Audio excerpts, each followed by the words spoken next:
A veces es difícil ver un poquito la humanidad en la iglesia, ¿verdad? Que está formada por líderes que son humanos. Y sobre todo cuando vemos que alguien comete un error en la iglesia, un sacerdote, un obispo, qué sé yo, siempre pues está la decepción, ¿verdad? Por una parte.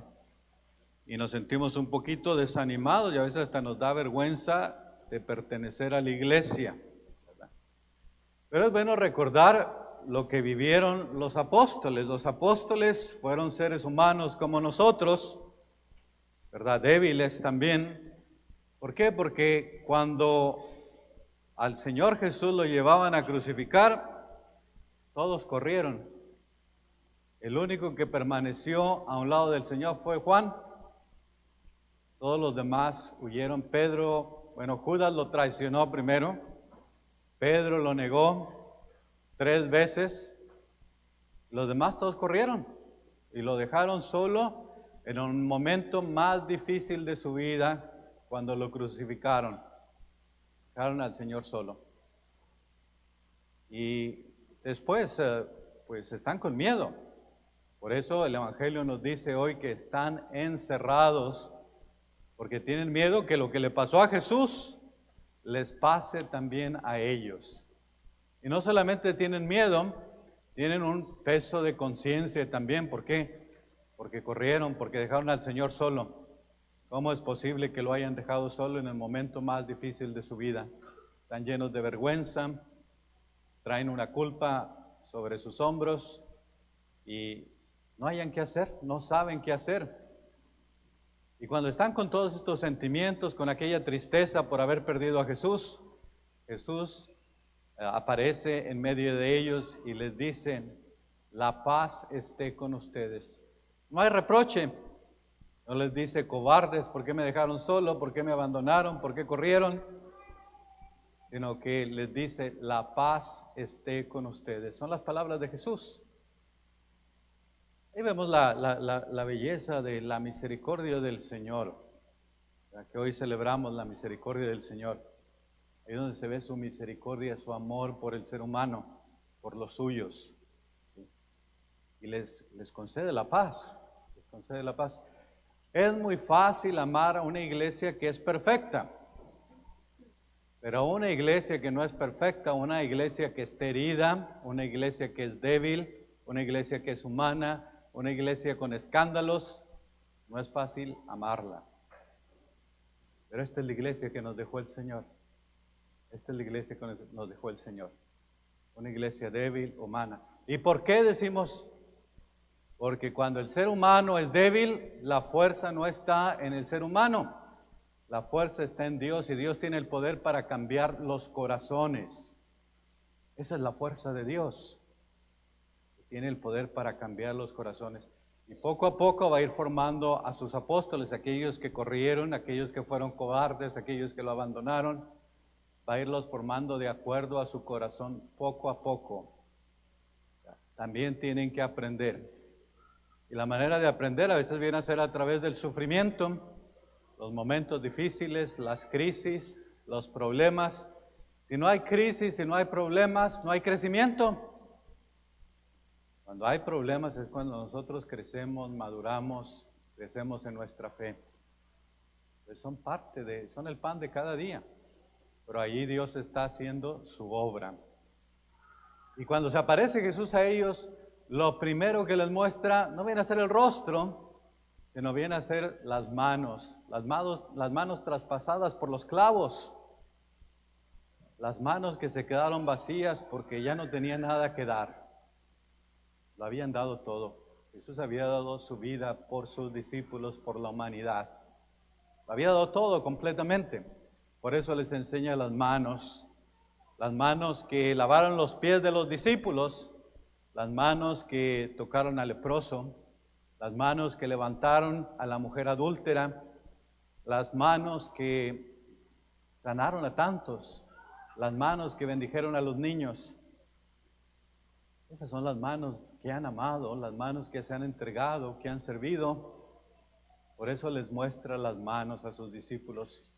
Y la herida del costado. Vemos la herida del costado donde salió agua y sangre.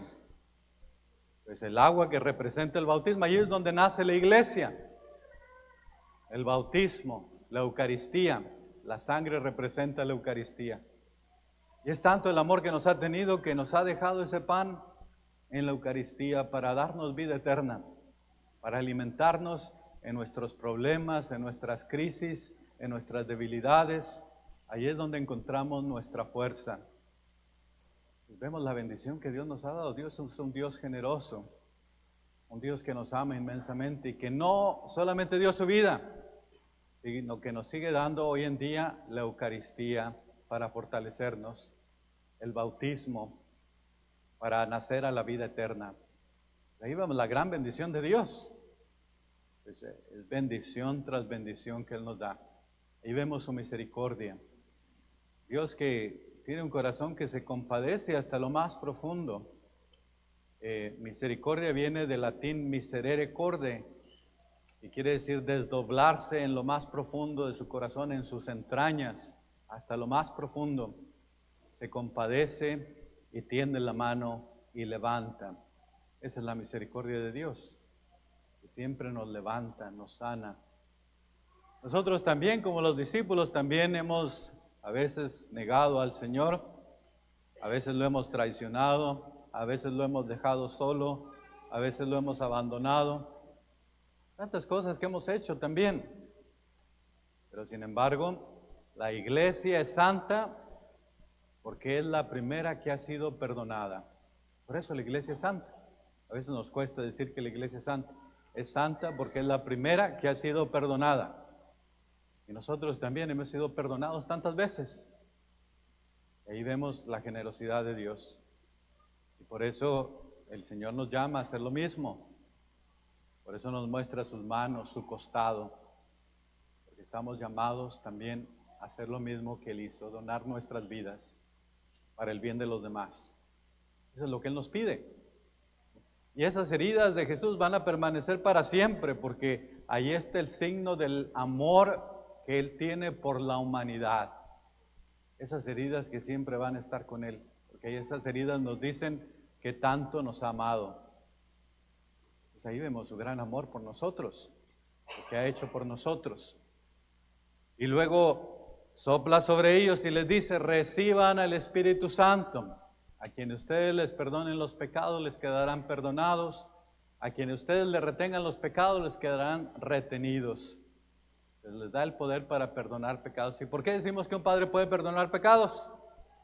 Pues porque recibió el Espíritu, el mismo Espíritu, en la imposición de las manos. Cuando el obispo lo ordenó, ahí se transmitió ese Espíritu y por eso nos puede perdonar en el confesionario.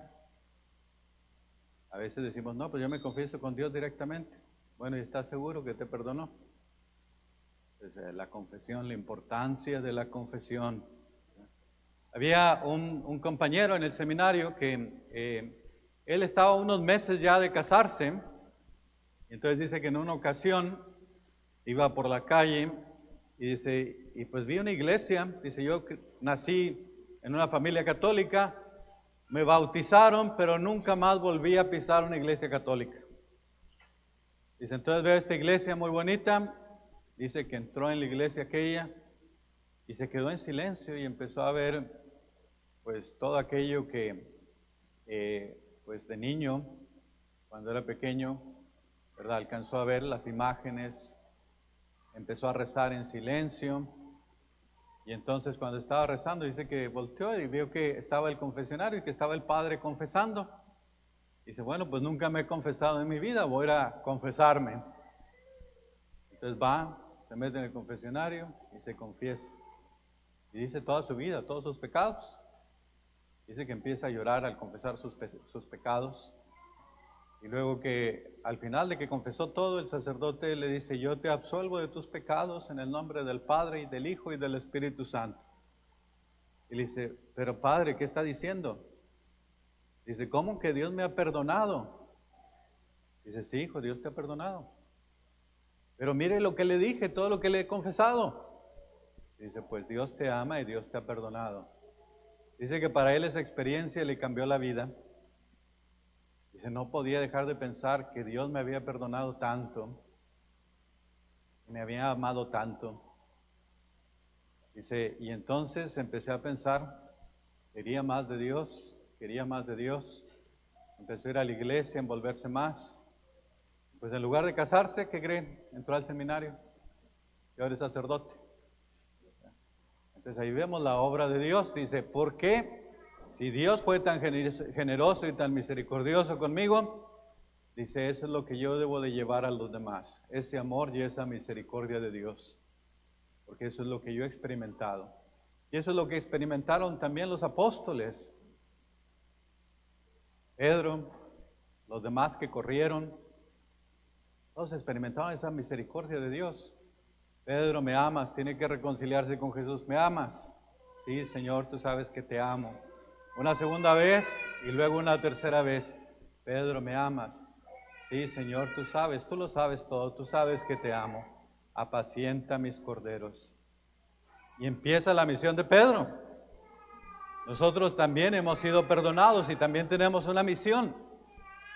Y la misión viene a ser llevar ese amor de Dios, esa misericordia, donar nuestras vidas también para bien de los demás, buscar el bien de la familia, de aquellos que están cerca de nosotros, tenderles la mano, ayudarlos, buscarles el bien, siempre procurarles el bien.